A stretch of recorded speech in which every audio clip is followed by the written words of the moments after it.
लोगोफोर ex MLA Pramila रानी ब्रह्म मेडामा दिनै खाम्फा बरगयारी सारनि सायाव आरो उरखाव गोरा ब्रह्मनि सायाव मोनसे बेरफुंसार बाथ्रा बुंथिनानै होदों। स' आं नोंथांमोननि गेजेरावहाय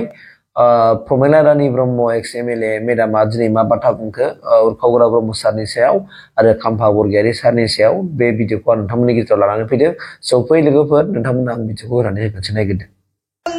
जों जुदि नाजायोबा जोंसो हागोन जाथि खौसे लाबोनायनि जाउनाव मा खालामखो डिफेन्स बर'जों रायलायनानै खाम्फासो सिब जानांसिगौलायनो नायदो रायजो राजा नोंथांमोन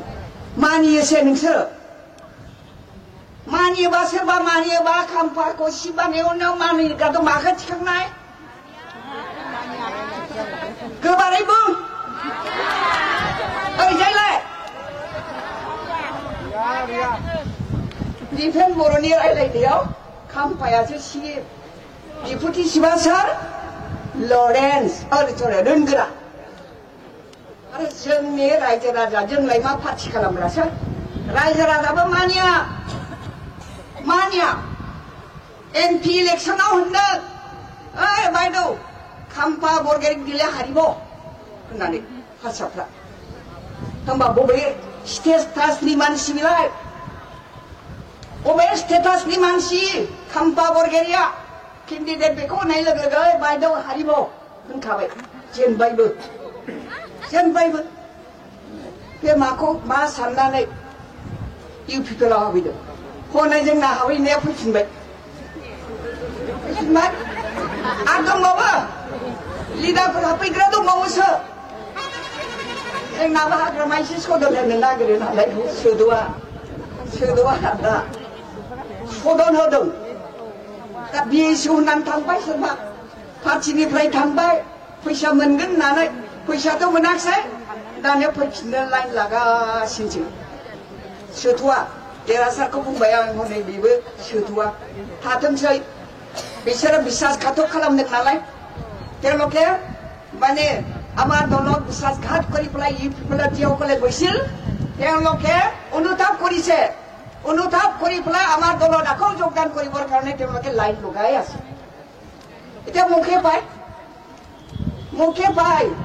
সহজতে পায় মোক जाम्बि মানুহ नालाय आंखौ थाब मोनो आंजों रायलायनो नागिरो आंहाबो बिपदाव गोग्लैयो एखमबा ओइ लिडारफोरजों रायलायाबा सुजा होननानै नोंसोरो प्राइमारि लेभेलाव रायलायग्रो ब्लक लेभेलाव रायलायग्रो होननानै बुंहरबाय आं जोंना बिएसइउनि थांग्रा दं इयुननि थांग्रा दं थांनानै दाना सदना मोनहैबाय मान सनमानबो गैया बे पार्टियाव दिनै खाम्फा थांनानै मा आसा खालामनो हाबावदों जोंनि जाथिखौ सोखावनायनि आसल बेक्तिया जाहैबाय उरखावगोराया एबसुनिफ्राय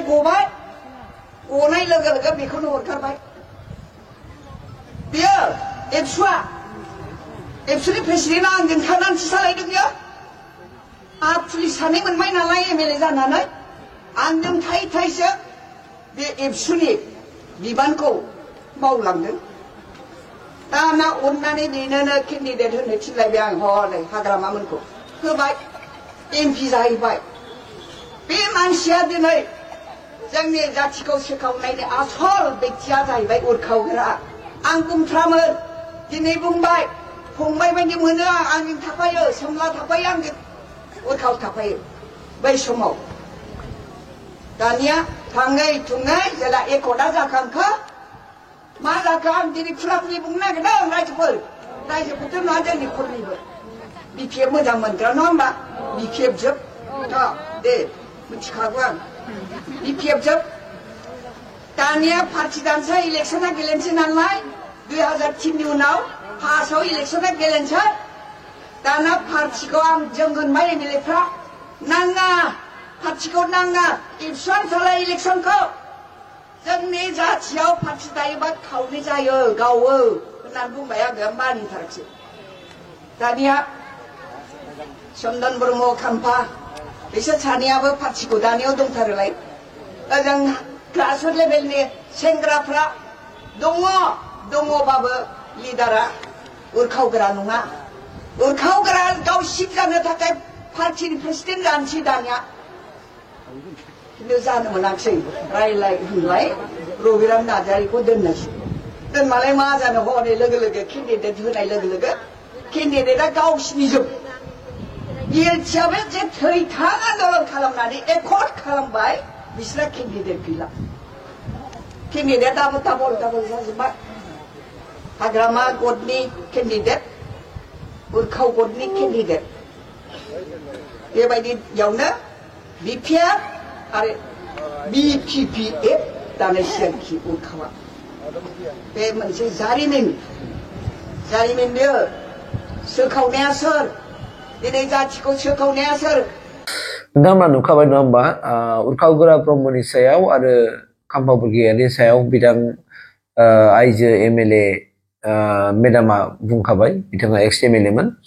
बिथाङा बुंदों खाम्फा बरगयारिया दिनै इउपिपिएल आव बारलांबाय बिथाङा दिनै सनमानबो होजायाखिसै जेबो मान होजायाखिसै दिनै बिथाङा इउपिपिएल आव थांनानै मा मोनहैनो आरो बेखौ सोर मा अनसायनो बेखौ सोर मान होनो सोर सनमान होनो गैला बियो सेस खालामजाबाय मानोना माखासे बाथ्राखौ बिथाङा बुंथिनानै होदों लोगोसेयैनो उरखाव गोरा ब्रह्म बिनि सायाव बाथ्रा बुंदों हारिखौ सोखावग्रा